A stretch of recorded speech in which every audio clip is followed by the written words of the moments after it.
Almost 5:20 this morning, Sporting Kansas City and the Community Blood Center partnering to host a blood drive today at Children's Mercy Park. 41 Action News reporter Dan Cohen introduces us to a family that benefited from donation and shares their message for future donors. Katie Pino's daughter Victoria was born just 2 months ago on March 2nd, but memories of that day are vivid for a different reason. We cut the umbilical cord, everything seemed fine, and then the nurses came in and just said, "You haven't stopped bleeding." Katie suffered a laceration in childbirth and began to hemorrhage. Her husband Nicholas said it was terrifying. It's a little bit of ER and a little bit of the drama movies that you see, but it's real life. At North Kansas City Hospital, they had what they needed. So 3 units of blood, and a unit is typically, I think, half a liter, and that's what you normally donate blood. So she actually received from likely three different donors. Donors they never met, but who anonymously came to the rescue. I was back with my baby within hours and recovering well, and that's amazing. That's the best gift anyone could give me. And I'm sure that when someone donated that blood, they didn't realize fully the extent of an impact it would make on our lives. That's why they want you to know about today's drive at the home of Sporting Kansas City. Blood is needed. Toilet paper is likely not going to save your life. A microchip, all those other things are not likely to save your life. But blood is something that anyone can donate.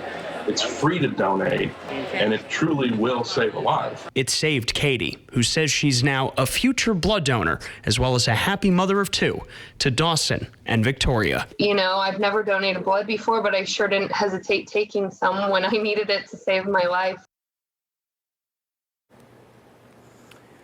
Here at the Budweiser Brew House at Children's Mercy Park, all of the stations are set up for blood donors to come in. They're going to take appointments as well as walk-ins from 9 until 3. All of the equipment set up here, including those stress instruments that you have to clench when they put the needle in your arm to give blood. And also, Taylor and Lindsay, the other important part, the snacks you get after you donate as well, a key piece of the blood drive happening here at Children's Mercy Park. That's exactly Taylor right. was zeroed in on those Cheez-Its. Well, we zoomed out of Dan and I saw it. I was like, why is he holding Cheez-Its? Snacks. I bet there are Oreos and Nutter Butters in that room, too, at some place. Listen, I know exactly what happens when you give blood. That's exactly right. Thank you, Dan. But in all seriousness, I mean, it sounds obvious, yes, right, why you need to do blood drives. Why are they so important right now, Dan?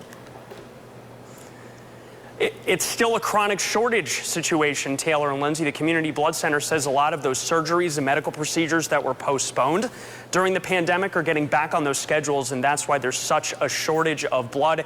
And also a lot of the donors who used to donate prior to the pandemic, they haven't necessarily come back since March of last year. So there is a supply issue.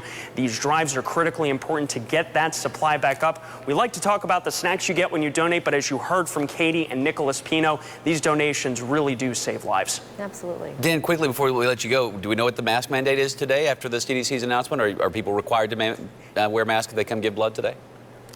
This is still going to be a mask-required event. We're obviously all alone here in this room, so we're okay for right now. But when the workers and those who are donating are coming in, you will have to wear a mask when you're here. But moving forward, we'll be keeping an eye on those requirements for future drives. Sure. All right, Dan Cohen reporting live for us this morning out at Sporting. Dan, thank you very much.